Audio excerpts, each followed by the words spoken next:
আসসালামু আলাইকুম। আশা করি সকলেই ভালো আছেন। আলহামদুলিল্লাহ আমিও অনেক বেশি ভালো আছি।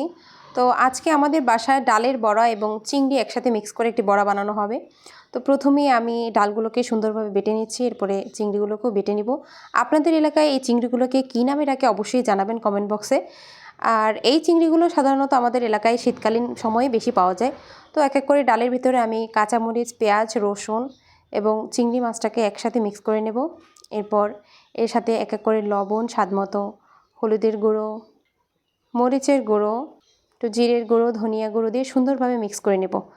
মিক্স করার পরে খুব সুন্দরভাবে একটা কালার চলে আসছে, আসার পরে এগুলোকে আমি ভেজে নেব, খুব গাঢ়ভাবে ভেজে নেব। সুন্দর লাগছে, দেখতেই ভালো লাগছে।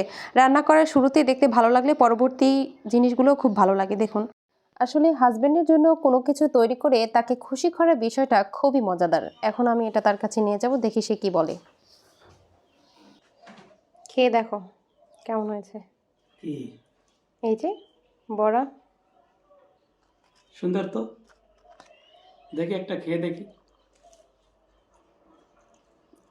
ও দারুণ, তো সবাইকে ধন্যবাদ অনেক তোমাকে। বেশি ধন্যবাদ। আসসালামু আলাইকুম।